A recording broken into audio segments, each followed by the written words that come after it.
Hello friends, welcome back to our channel moms daily. ഇന്ന് ഞാൻ വന്നിരിക്കുന്നത് ഗോതമ്പ് പൊടിയും ശർക്കരയൊക്കെ വെച്ചിട്ട് ഉണ്ടാക്കാൻ പറ്റുന്ന ഒരു ഹെൽത്തി ആയിട്ടുള്ളൊരു സ്നാക്കാണ്. നമുക്കിത് ഒരു മാസം വരെ കേടുകൂടാതെ നല്ല ചില്ലും കുപ്പിയിലിട്ട് വെച്ച് കുഞ്ഞുങ്ങൾക്ക് ഇടയ്ക്കിടയ്ക്ക് നമുക്ക് കൊടുക്കാൻ പറ്റുന്ന ഒരു സ്നാക്കാണ്. നമുക്ക് നോക്കാം എങ്ങനെയാണ് ഈ ഒരു കറുമുറ നാലുമണി പലഹാരം തയ്യാറാക്കുന്നതെന്ന്. അതിനായിട്ട് ഒരു ബൗൾ എടുക്കുക. ഇതിനകത്തോട്ട് 1 കപ്പ് ഗോതമ്പ് പൊടി ചേർത്ത് കൊടുക്കുന്നുണ്ട്. അടുത്തത് ഇതിനകത്തോട്ട് 1/4 ടീസ്പൂൺ ഉപ്പ് ചേർക്കുക. പിന്നെ ഒരു 2 ഏലക്കയുടെ കുരു ഞാൻ അങ്ങനെ തന്നെ ഇട്ട് കൊടുക്കുന്നുണ്ട്. നിങ്ങൾക്കിത് പൊടിയായിട്ടോ അല്ലെങ്കിൽ ചതച്ചിട്ടോ ആണെങ്കിലും ചേർത്ത് കൊടുക്കാം. പിന്നെ ചേർക്കുന്നത് 3 അല്ലെങ്കിൽ 4 ടേബിൾ സ്പൂൺ വരെയുള്ള നെയ്യ്. ഇത്രയും ചേർക്കണമെന്നൊന്നുമില്ല, 2 ടേബിൾ സ്പൂൺ നെയ്യ് വെച്ചിട്ടാണെങ്കിൽ നമുക്കത് ഉണ്ടാക്കിയെടുക്കാൻ പറ്റും. ഞാനിപ്പോൾ ഇവിടെ 3 ടേബിൾ സ്പൂൺ നെയ്യാണ് ഒഴിച്ചിരിക്കുന്നത്. എന്നിട്ട് നമുക്കതൊരു സ്പൂൺ വെച്ചിട്ട് നന്നായിട്ട് മിക്സ് ചെയ്ത് കൊടുക്കണം.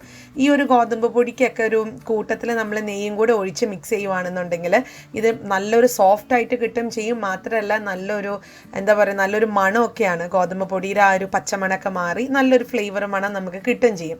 അപ്പോൾ അതിന് വേണ്ടിയിട്ടാണ്. അപ്പം ഞാൻ കൈ വെച്ചിട്ട് ഇനി ഞാൻ നന്നായിട്ട് ഒന്നൊന്ന് മിക്സ് ചെയ്തെടുക്കുന്നുണ്ട്. അപ്പം ഞാനത് ഇത് നന്നായിട്ട് മിക്സ് ചെയ്തിട്ടുണ്ട്. ഇനി ഞാൻ അല്പം ഇതുപോലെ ഒന്ന് പീച്ചുന്നുണ്ട്, കണ്ടോ? അപ്പോൾ ഈ ഒരു നനവ് ഉണ്ടാവണം. അതിനാണ് നമ്മൾ ആ നെയ്യൊക്കെ ചേർത്തിട്ട് അങ്ങനെ മിക്സ് ചെയ്തിട്ടുള്ളത്.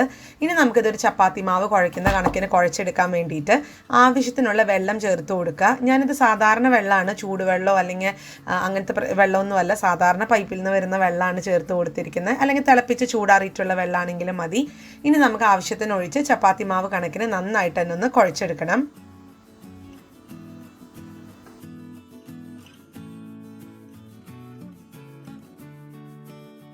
മാവൊക്കെ നന്നായിട്ട് കുഴച്ചെടുത്തിട്ടുണ്ട്. ഒരു എക്സ്ട്രാ ഒരു മിനിറ്റ് സമയം എടുത്ത് നന്നായിട്ടൊന്ന് കുഴക്കണം കേട്ടോ. എത്രത്തോളം കുഴക്കുന്ന അത്രത്തോളം സോഫ്റ്റ് ആയിട്ട് കിട്ടും.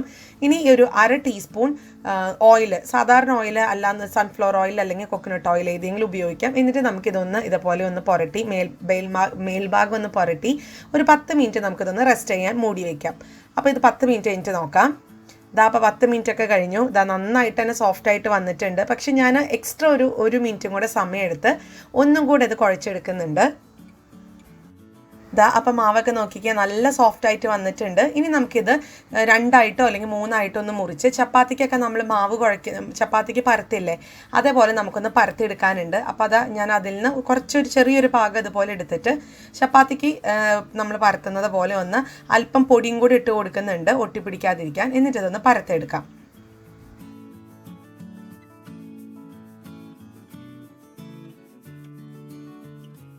അപ്പോൾ ഈ ഒരു കനത്തിലാണ് ഞാൻ എടുത്തിരിക്കുന്നത് കേട്ടോ. ഒത്തിരി കനം കുറച്ച് തിന്നായിട്ട് എടുക്കരുത്. നമുക്കിത് ഈ കാണുന്ന ഒരു കനത്തിൽ ചെറിയൊരു കട്ടിയിൽ ഞാൻ എടുത്തിട്ടുണ്ട്. ഇനി നമുക്കിത് ഒന്ന് ചെറിയ ചെറിയ കഷ്ണങ്ങളാക്കി മുറിച്ചെടുക്കാനുണ്ട്. അപ്പോൾ അതിനായിട്ട് ഞാനൊരു കുഞ്ഞൊരു കത്തി എടുത്തിട്ടുണ്ട്. അപ്പോൾ കത്തി വെച്ചിട്ട് നമുക്കിതൊന്ന് ചെറിയൊരു സ്ക്വയർ ഷേപ്പ് ആക്കി എടുക്കണം. അതായത് ഒരു ലെവലാക്കി എടുക്കാൻ വേണ്ടിയിട്ടാണ്. അപ്പോൾ ഞാൻ ഇതിൻ്റെ 4 അരുവത്തൊന്നും ഇതേപോലെ ഒന്ന് മുറിച്ച് മാറ്റുന്നുണ്ട്. അപ്പം മുറിച്ച് മാറ്റിയിട്ട് നമുക്ക് മറ്റുള്ള മാവിൻ്റെ കൂടെ നമുക്ക് കുഴച്ചെടുക്കാവുന്നതാണ് കേട്ടോ. ഇനി നമുക്കിത് ഇതേപോലെ എത്രത്തോളം വലിപ്പം വേണം അല്ലെങ്കിൽ എത്രത്തോളം നീളത്തിൽ വേണം എന്നൊക്കെ അനുസരിച്ച് നമുക്ക് മുറിച്ചെടുക്കാം. ഞാനിപ്പോൾ ഈ ഒരു കണക്കിലൊന്ന് മുറിച്ചെടുക്കുന്നുണ്ട്. അപ്പം ഞാൻ കുറച്ച് കനം കുറച്ചിട്ടാണിത് ഉണ്ടാക്കിയെടുക്കുന്നത് കേട്ടോ. അപ്പം നിങ്ങൾക്കൊരു ഐഡിയ കിട്ടും ഞാൻ ഈ കാണിക്കുന്നത് കാണുമ്പോൾ. അപ്പോൾ ഇനി ഞാനിതുപോലെ കുഞ്ഞു കുഞ്ഞു ലൈനുകളാക്കി മുറിച്ച് ഇനി അതേപോലെ തന്നെ ഞാൻ തിരിച്ച് ഈ ഒരു ഭാഗത്തും കൂടെ ഒന്ന് മുറിച്ചെടുക്കുന്നുണ്ട്. അങ്ങനെ 3ആയി മുറിച്ചത് ഈ ഒരു കണ്ടോ, ഈ ഒരു ഷേപ്പിൽ നമുക്ക് കിട്ടിയിട്ടുണ്ട്. ഇനി കുറച്ചും കൂടെ നീളത്തിൽ വേണം എന്നുണ്ടെങ്കിൽ അതനുസരിച്ച് മുറിക്കാം. അപ്പം ഞാനതൊരു പാത്രത്തിലോട്ടൊന്ന് മാറ്റി വയ്ക്കുന്നുണ്ട്. അപ്പോൾ അതുപോലെ തന്നെ ബാക്കിയുള്ളതും ഇതുപോലെ പിരിച്ചിട്ടാണ് കേട്ടോ. നിങ്ങൾക്ക് നല്ല വലിപ്പമൊക്കെയുള്ള ഒരു കൗണ്ടർ ടോപ്പിലൊക്കെ ആണെന്നുണ്ടെങ്കിൽ നമുക്കത് ഒരേപോലെ തന്നെ വലുതാക്കിയിട്ട് തന്നെ പരത്തിയെടുക്കാവുന്നതാണ്. പക്ഷേ അത് കുറച്ചും കൂടെ ഈസി നമുക്ക് നമ്മുടെ ചെറിയൊരു ചപ്പാത്തി പോലെ ഒന്ന് പരത്തിയിട്ട് പിന്നെ മുറിച്ചെടുക്കുന്നതാണ്. അപ്പം ഞാൻ എന്താണെങ്കിലും ബാക്കിയുള്ളതും ഇതുപോലെ ഒന്ന് മുറിച്ചെടുക്കുന്നുണ്ട്.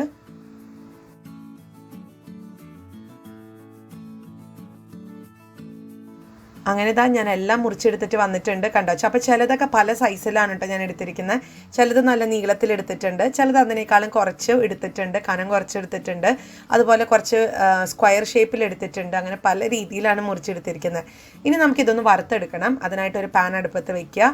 ഇതിനകത്ത് സൺഫ്ലവർ ഓയിലാണ് ഒഴിച്ചിരിക്കുന്നത്. എണ്ണ ഒരു മീഡിയം ചൂടിൽ ചൂടാക്കുക. ചൂടായതിനു ശേഷം ഇതേപോലെ നമുക്ക് വറുത്ത് കോരിയെടുക്കാം. അപ്പോൾ നമുക്ക് ഈ ഒരു പാത്രത്തിൻ്റെ വലിപ്പം അനുസരിച്ചിട്ട് എത്ര വേണമെങ്കിലും നമുക്ക് ഇതിനകത്ത് വറുത്ത് പോരാവുന്നതാണ്.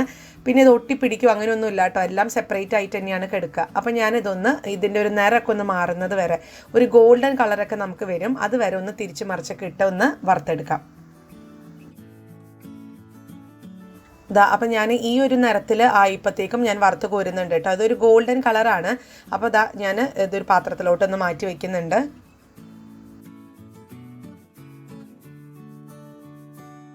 അങ്ങനെ നമ്മുടെ സ്നാക്ക് ഞാൻ ഈ ഒരു ബൗളിനകത്തോട്ട് മാറ്റി വെച്ചിട്ടുണ്ട്. ഇതിപ്പോൾ തന്നെ കഴിക്കാൻ നല്ലതാണ്, ഇങ്ങനെ തന്നെ കഴിക്കാൻ നല്ലതാണ്.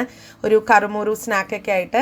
നിങ്ങൾക്കതല്ല മധുരത്തിനോട് താല്പര്യമില്ല എന്നുണ്ടെങ്കിൽ ഈ ഒരു സ്നാക്ക് നമുക്ക് ചൂടൊക്കെ ആറി കഴിയുമ്പോൾ ഒരു കുപ്പിക്കകത്തൊക്കെ ഇട്ട് വെച്ച് കുഞ്ഞുങ്ങൾക്കൊക്കെ നമുക്ക് എന്താ പറയുക, ഇടയ്ക്ക് ചായക്കും ഒക്കെ നമുക്ക് കൊടുക്കാം, അല്ലെങ്കിൽ ഇടയ്ക്ക് കഴിച്ച് നടക്കാനും ഒക്കെ ഒത്തിരി നല്ലതാണ്. നല്ല കറുമുറുവാണ്, പുറമേയൊക്കെ നല്ല കറുമുറു എന്നാകാണെന്നുണ്ടെങ്കിലും നല്ല സോഫ്റ്റുമാണ്. അപ്പോൾ ഇതൊരു സൂപ്പർ സ്നാക്കാണ്.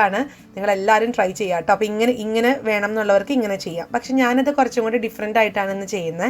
അപ്പോൾ അതിനായിട്ട് ഒരു പാൻ അടുപ്പത്ത് വയ്ക്കുക. അത് പാൻ ഒന്ന് ചൂടായി വരുമ്പോഴത്തേക്കും ഒരു കപ്പ് ശർക്കര ഞാനൊന്ന് ചതച്ചിട്ടാണ് ഒരു കപ്പിലാക്കി എടുത്തിരിക്കുന്നത്. അപ്പോൾ ആ ഒരു അളവ് 200 ml അളവ് കേട്ടോ. അപ്പോൾ ഒരു കപ്പ് ശർക്കരയ്ക്ക് 1/2 കപ്പ് വെള്ളം, ഒത്തിരി വെള്ളം ഒഴിക്കരുത്, ജസ്റ്റ് ഒരു 1/2 കപ്പ് മാത്രം മതിയാവും. എന്നിട്ട് ഈ ശർക്കരയൊക്കെ ഒന്ന് നന്നായിട്ട് ഉരുകി വരുന്നത് വരെ നമുക്കൊന്ന് ഇളക്കി കൊടുക്കാം. ഇനി ഇതിനകത്തോട്ട് ഞാൻ ഒരു ഏലക്കയും കൂടെ ചേർക്കുന്നുണ്ട്. തികച്ചും ഓപ്ഷണലാണ്. നമ്മൾ മറ്റേ ഒരു ഗോതമ്പിൻ്റെ ആ ഒരു സ്നാക്കിനകത്ത് ചേർത്തിട്ടുള്ളതായിരുന്നു, എങ്കിലും ഞാൻ ചേർത്ത് കൊടുത്തിട്ടുണ്ട്. അപ്പോൾ ഇനി ഇതിലത്തെ ശർക്കരയൊക്കെ നന്നായിട്ട് ഉരുകി തിളച്ച് വരാൻ തുടങ്ങിയിട്ടുണ്ട്. ഞാൻ ഫ്ലെയിം ഓഫ് ചെയ്തു. ഇനി നമുക്കിത് നേരത്തെ നമ്മൾ സ്നാക്കൊക്കെ ഇട്ട് വെച്ചിരിക്കുന്ന ബൗളിനകത്തോട്ട് ചൂടോട് കൂടെ തന്നെയാണ് കേട്ടോ ഞാൻ ഈ ഒരു ശർക്കര പാനി ഒന്ന് അരിച്ച് അതിനകത്തോട്ട് ഒഴിക്കുന്നുണ്ട്.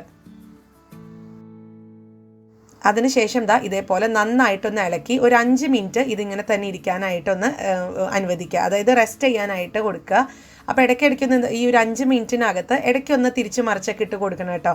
ആ ഒരു ചൂടിൽ ഇതൊന്ന് സോഫ്റ്റ് ആവാൻ വേണ്ടിയിട്ടാണ്. അതിനുശേഷം ഒരു കൊച്ചു കാര്യം കൂടെ നമുക്ക് ചെയ്യാനുണ്ട്. അപ്പോൾ എന്തായാലും 5 മിനിറ്റ് കഴിയുമ്പോൾ നമുക്ക് നോക്കാം. അങ്ങനെ 5 മിനിറ്റ് കഴിഞ്ഞിട്ടുണ്ട് കേട്ടോ. ഇത് അത്യാവശ്യം സോഫ്റ്റൊക്കെ ആയിട്ട് വന്നിട്ടുണ്ട്. ഇനി നമുക്കിതൊരു കൊച്ചു കാര്യം കൂടെ ചെയ്യണം, കാരണം ഇത് നമുക്ക് നന്നായിട്ടൊന്ന് വിളയിച്ചെടുക്കാനുണ്ട്.